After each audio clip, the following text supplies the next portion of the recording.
વલસાડ નજીક આવેલી ગુંદલાવ જીઆઈડીસીમાંથી ઝેરી અને પ્રદૂષિત પાણી પીવાથી એક પાડાનું મોત નીપજ્યું હતું, જ્યારે 3 ભેંસની હાલત લથડી જતા પશુપાલકના પરિવાર પર આભ તૂટી પડ્યું છે।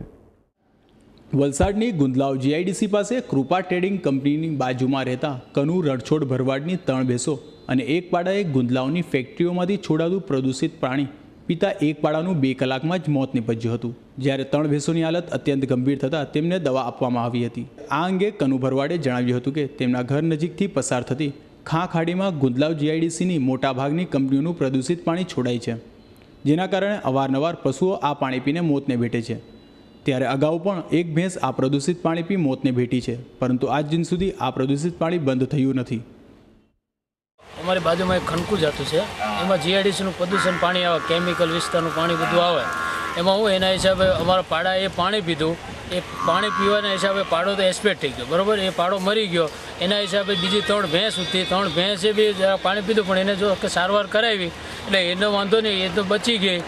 બસ આ પ્રોબ્લેમ આવ્યો સાહેબ। અગાઉ 2-3 ટાંકી સાહેબ આ કમ્પ્લેન આવી હતી, તોય બી અમે જીઆઈડીસી સરપંચ સાહેબને બી કીધેલું, પેરુફળિયાવાળા સરપંચ સાહેબને બી કીધેલું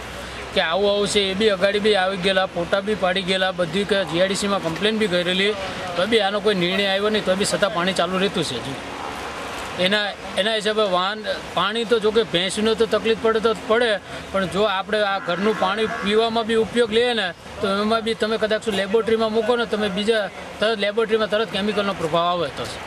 એમાં પાણીમાં બી આ પ્રોબ્લેમ આવતો છે, કેમકે એના હિસાબે માનો કે 20 ફૂટનું દૂર છે મારું બોરિંગ, છતાં બી આ ખનકાના હિસાબે પાણી જમાવ અંદર રહે ખનકુનું, એના હિસાબે મારા બોરિંગમાં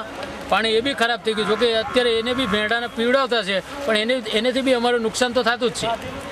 એનાથી અમને કોઈ ફાયદો, કેમ કે મેન કે જો પાણીને ભેંસ પીએ એ પાણી બોરિંગનું, તો બી 3-3, 4-4 દિવસે એકાદ તો ભેંસ બીમાર થાય જ, તો એના હિસાબે ડૉક્ટર લાવવો પડે, સારવાર કરવી પડે, એ તો બી હજુ કોઈ નિર્ણય અમારો લેતા નથી।